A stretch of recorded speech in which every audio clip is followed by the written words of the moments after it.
À quelques jours de l'élection présidentielle, nous avons rencontré les représentants des différents candidats pour aborder leur programme santé. On commence avec les 3 mesures phares du programme de Jacques Cheminade. Du point de vue de la santé, c'est de toute façon de réhabiliter le secteur santé. Ça consiste à remettre de l'argent dans le circuit de la santé, je dirais réhabiliter la sécurité sociale, c'est-à-dire lui redonner le rôle qu'elle avait originellement, c'est-à-dire un accès aux soins de base, voire un peu plus pour tous. Et puis, je dirais le dernier, c'est de relancer l'économie pour avoir des gens qui ont moins besoin de santé. Des gens qui n'ont pas de boulot ou qui ont le stress au boulot, qui ont peur de le perdre, se trouvent dans des situations où ils vont être plus fragiles d'un point de vue de santé et médicalement. Et donc, ça a un impact direct. Et je dirais que c'est la première chose à faire et la plus dure. L'accès aux soins en région Bourgogne-Franche-Comté peut être un problème. On fait le point sur les mesures qui peuvent directement impacter le quotidien des Bourguignons et des Franc-Comtois. Là, c'est vraiment moi, je suis pas mal dans le milieu et intégré dans le milieu rural. Et c'est vraiment quelque chose qui est un point sensible et absolument pas évident parce que, par exemple, les médecins, il en manque énormément dans les milieux ruraux. Personne ne veut venir, en gros. C'est pas qu'on n'a pas de médecins, on n'en forme peut-être pas assez, il en faut certainement plus. Et il y a certainement quelque chose à faire au niveau de la formation des médecins. Nous, ce qu'on propose, en fait, c'est ce qu'on faisait avec les plans quinquennaux et qu'il faut peut-être mettre sur 10 ans et non pas sur 5 ans pour avoir une vision un peu plus à plus long terme et de façon à voir comment ce problème peut être abordé. Garder les hôpitaux ruraux, des choses comme ça, bon, ça demande des financements et ça demande aussi une volonté réelle politique. Un programme est toujours ambitieux, mais comment finance-t-on la santé de demain ? Alors, le financement, ça, c'est notre cheval de bataille. C'est-à-dire que je vais quitter un peu le simple domaine médical parce que ça touche à tout.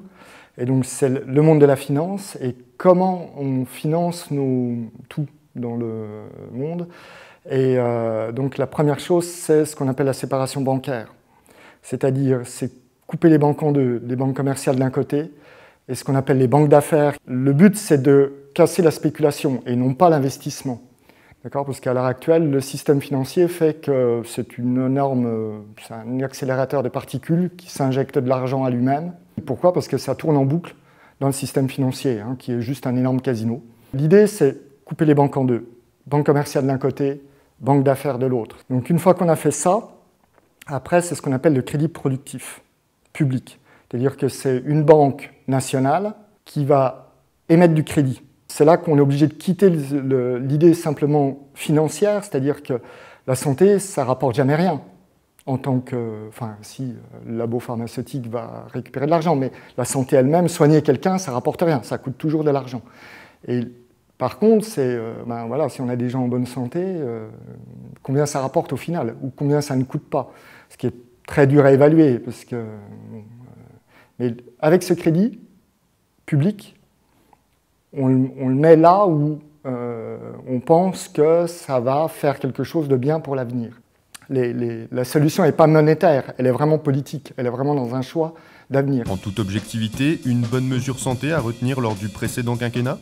Pour moi, c'est pas depuis ce quinquennat, même celui d'avant, il n'y a pas eu de vision du futur. Il n'y a rien eu qui a été, non pas novateur, mais qui a été porteur de quelque chose. L'idée, c'est que, c'est mon idée de la politique, c'est ma définition de la politique, c'est quel futur nous voulons. Et non pas un côté administratif. Bien sûr, il faut de l'administration et il faut des choses. Mais si il y aurait une chose, pour moi, qui est assez néfaste d'un point de vue de la démocratie, ça a été ce regroupement des régions. Parce que plus les institutions sont grosses et moins les gens s'en sentent proches. Et si votre candidat n'était pas élu, quelles mesures du programme faudrait-il absolument mettre en place ?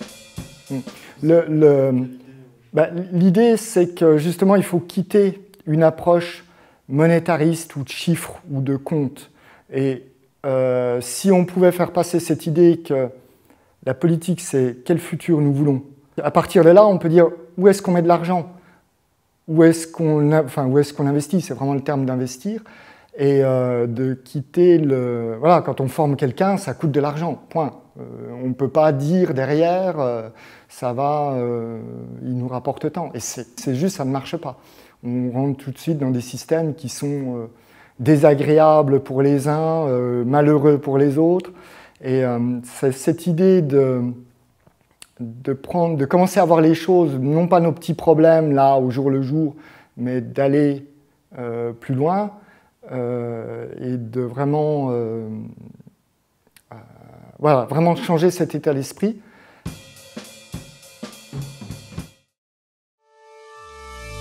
Une réaction? Un témoignage? Commentez ce reportage sur dijonsanté.fr.